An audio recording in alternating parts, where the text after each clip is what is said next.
কাঁচা আমের লোভনীয় কাশ্মীরি আচারের রেসিপিটি দেখতে সঙ্গেই থাকুন।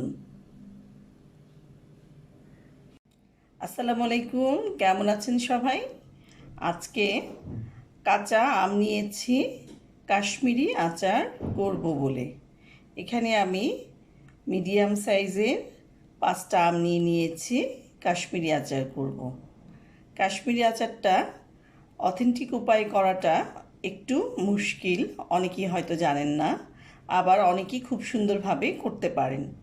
আমি চেষ্টা করব অথেন্টিক উপায়ে কাশ্মীরি আচারটা করে দেখানোর জন্য। আমগুলো কেটে ধুয়ে পরিষ্কার করে নিয়ে এসেছি। আমগুলো আটিসহ এভাবে কাটবেন। অনেকে আরেকটু চিকন করে কাটেন, আমি একটু মোটা করে করব তো এই জন্য একটু মোটা করে কেটেছি। একটা পাতিলে অনেকটুকু পানি নিয়েছি যাতে আমগুলো ডুবে থাকতে পারে। তাতে আমি একটু বেশি করে লবণ দেব, বেশি বলতে 5-6 চামচ পরিমাণ দিতে পারবেন এরকম। আর এটা আসলে আপনার যদি যারা পান খান বা দোকান থেকে চুন এনে চুনে ভিজিয়ে রাখতে পারেন তাহলে খুব ভালো হয়। আমি চুন ব্যবহার করিনি, আমি এতে লবণ ব্যবহার করেছি। এখন আমি আমগুলো 2 ঘন্টার জন্য এই লবণ পানিতে ভিজিয়ে রাখব।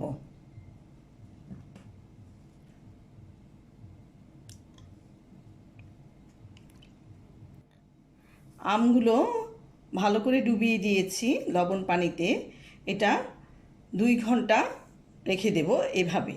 2 ঘন্টা পরে এটা দিয়ে আচার করব। এখন আমি ঢেকে দিচ্ছি।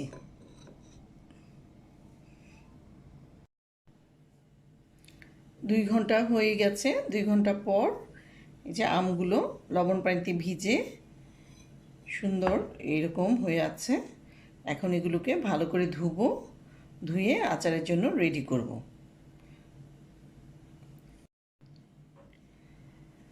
শুকনো মরিচ গোল গোল করে কেটে নিয়েছি বিচি ছাড়িয়ে, আর আদা জুলিয়ান কাট করে কেটে নিয়েছি। এখন আচারটা তৈরি করব। একটা পাতিলে 1 কাপ পরিমাণ চিনি দিয়ে নিচ্ছি, আর সঙ্গে 1 কাপ পরিমাণ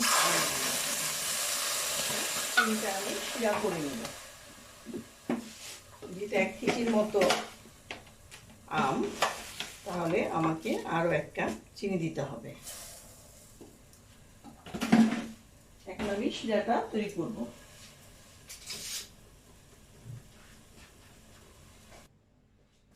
চিনির শিরাটা নাড়া দিয়ে দিতে হবে যাতে নিচ থেকে লেগে না আসে। শিরাটা একটু ভালো করে নিতে হবে।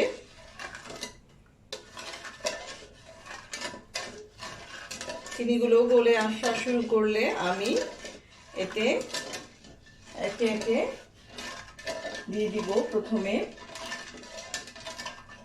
আদা কুচি। আমি আদা কুচিগুলো দিয়ে দিচ্ছি।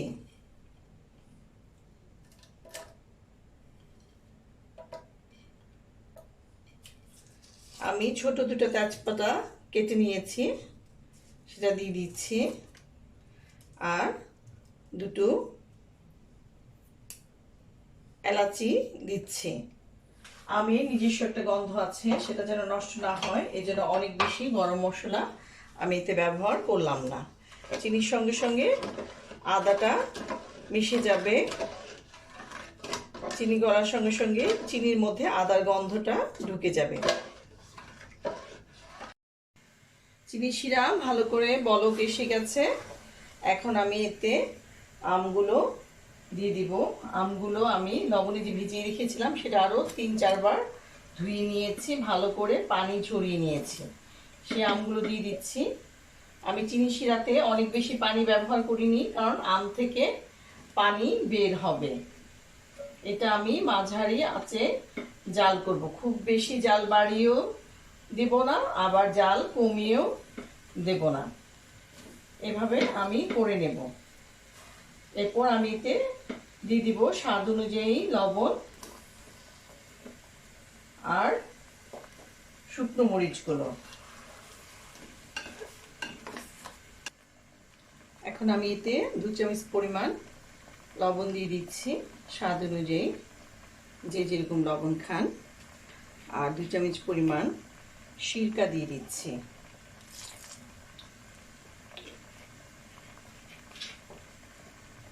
এখন দিয়ে দিব শুকনো মরিচগুলো, যেগুলো আমি কেটে রেখেছিলাম।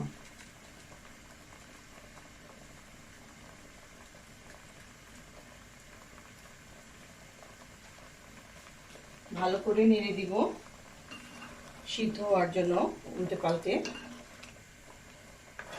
আম থেকে অনেক পানি বের হবে বলেছিলাম না, যে পানি বের হওয়া শুরু হয়েছে। এটা এখন ভালো করে সেদ্ধ করে নেব। যখন এটা শিরায় ডুবে স্বচ্ছ হয়ে আসবে তখন বুঝবো আমার আচারটা হয়ে গেছে। এই আচারটা খেতে খুব মজা লাগে, আপনারা অবশ্যই বাসায় তৈরি করে খাবেন।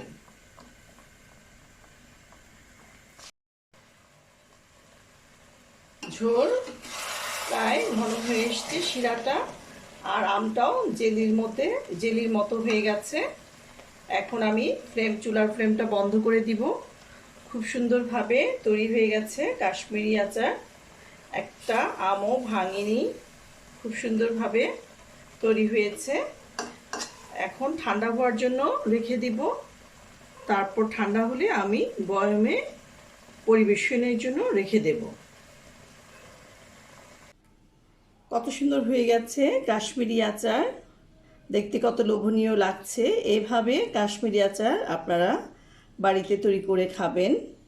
আর ভিডিওটি ভালো লেগে থাকলে অবশ্যই লাইক ও কমেন্ট করে শেয়ার করে পাশে থাকবেন। আর নিরাপদে থাকবেন, সবাই ভালো থাকবেন। আল্লাহ হাফেজ।